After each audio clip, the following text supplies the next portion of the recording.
Alright, you read the title, you know what's happening. Today I'm going to talk about all the problems we've had with the Tesla Model S since we got it 2 years ago. We've actually had a fair amount of problems, and although the Tesla is such an awesome car, there are a couple drawbacks and a couple problems that I think future Tesla owners and other Tesla owners should be aware of. Filming and driving is a little bit sketchy, so I'm going to go find a place to stop the car and get out and talk about it. The last video I made about this car got a lot of dislikes. I think I got more dislikes than likes.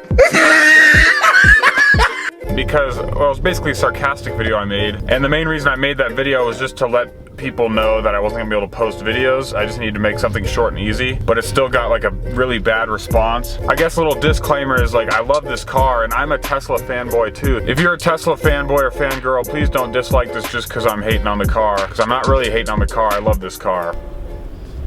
Alright, I hope my mic's working okay. I don't have my windscreen on, but it's not too windy, so we'll see. The first problem that's been really annoying with this car is it has a squeaky door panel on the driver's side. So as you're driving, if you go over bumps, the door will like squeak. Hear that squeak? That happens as you're driving. It doesn't bother most people, but to me, like, I'm a little sensitive of my surroundings, so the squeak really gets annoying. The problem is actually the clips they use to attach the door panel to the door. Apparently people have gotten this fixed for free with the Tesla Rangers, so it's really not that big of a deal. We just have to call someone to get it fixed. The second issue we've had with this car is that the passenger side seatbelt is actually twisted. And it's a little hard to see on the camera, but this seatbelt, when you're buckled in correctly, is twisted. Meanwhile, the seatbelt on the other side is actually not twisted. It was installed wrong.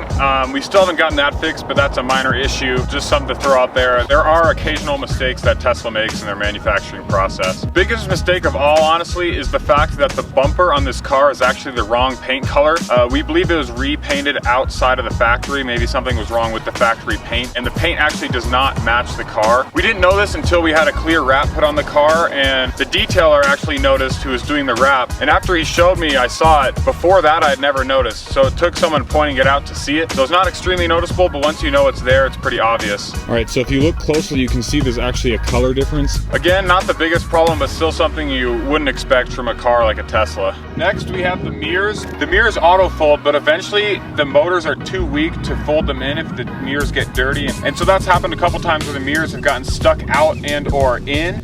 There's a guy running by. Someone I know just passed by. That's kind of awkward. So we've had the mirrors serviced a couple times, but when I park the car, and I just leave the auto folding mirrors off, so when I lock it, they stay out.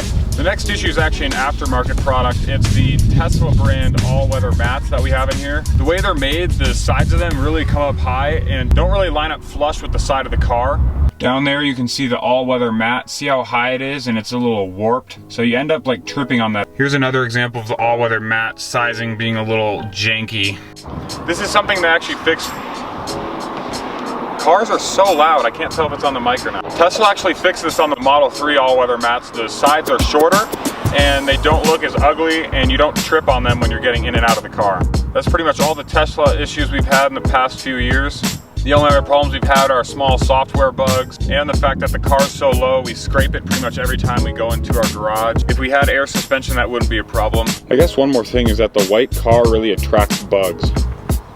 I don't know if you can see all those bugs on there, but they're pretty much on the whole car right now. All right, but that's gonna be it for this video. I leave for Europe in an hour, so if you wanna stay updated with that, go ahead and subscribe if you're not already, which is probably most everybody. I don't have that many subscribers. But anyways, like this video if you love to have bugs on your car. All right, as I was saying, I'm headed to Europe. I decided I'm gonna try to finesse my drone over there. It's gonna be a crazy trip because pretty much I'm flying home for free. I'm flying there for $200. My only expense is gonna be food because I'm staying with friends. It's probably gonna be like the cheapest Europe trip ever. So if you wanna follow my budget Europe trip, go ahead and subscribe or hit me up on Instagram or something. I don't know. Have a good one. I'll see you in the next one.